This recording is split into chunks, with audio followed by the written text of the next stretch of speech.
কম খরচে কম পরিশ্রমে অধিক লাভবান হতে চান তাহলে এই ভিডিওটা শেষ পর্যন্ত দেখবেন। তো চলুন শুরু করা যাক। আসসালামু আলাইকুম ওয়া রাহমাতুল্লাহি ওয়া বারাকাতুহু। প্রিয় দর্শক, আজ আমরা চলে এসেছি সাতক্ষীরা জেলার বাণিজ্যিকভাবে অন্যতম আমের চাষের বাগানে। তো আপনারা দেখছেন যে এই বাগানে পর্যাপ্ত পরিমাণে গাছে আম ধরছে। তো এই জাতের নাম হলো হিমসাগর। আমরা জানি যে সাতক্ষীরার হিমসাগর আম অনেক বিখ্যাত বাংলাদেশে এবং এর মিষ্টতা অনেক বেশি। তো প্রিয় দর্শক, এই আম একদম রিজনেবল খরচে খুব সহজে চাষ করা যায়। আপনি আম গাছ লাগিয়ে রাখবেন সারা বছর, তেমন কোনো পরিচর্যা করা লাগবে না। তো যখন মুকুল হয় সেই সময় থেকে হালকা পাতলা একটু পরিচর্যা করলে পরিচর্যায় অধিক পরিমাণে ফলন নেওয়া যায় এবং একটা একটা গাছ থেকে অধিক পরিমাণে মুনাফা অর্জন করা যায়।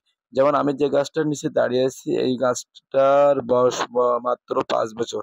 তো 5 বছরের একটি বয়স গাছে আপনারা দেখছেন যে পর্যাপ্ত পরিমাণে আম ধরছে এবং এত পরিমাণে ধরছে সেটা আসলে আপনাদেরকে বলে শেষ করতে পারবো না। তো প্রিয় দর্শক, এটা খুব সহজেই এত পর্যাপ্ত পরিমাণে ফলন নেওয়া যায়। কারণ আম গাছে একটাই সমস্যা, সেটা হলো হফার পোকা। এই হফার পোকা যদি আপনারা দমন করতে পারেন তাহলে খুব সহজে এই আম গাছ থেকে ফলন নেওয়া যায় এবং হফার পোকা দমন করাও খুবই সহজ।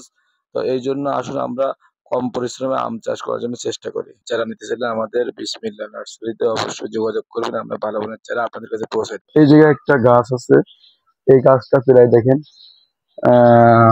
4-5 বছর বয়স। তো 4-5 বছর বয়সে যে এই গাছের যে পরিমাণে আমের ফলন ধরছে, তো মিনিমাম মনে করেন এই আম 5 থেকে 6 মণ আম হবে একটা গাছে। তো বর্তমান সময় 2500 টাকা মন যাচ্ছে।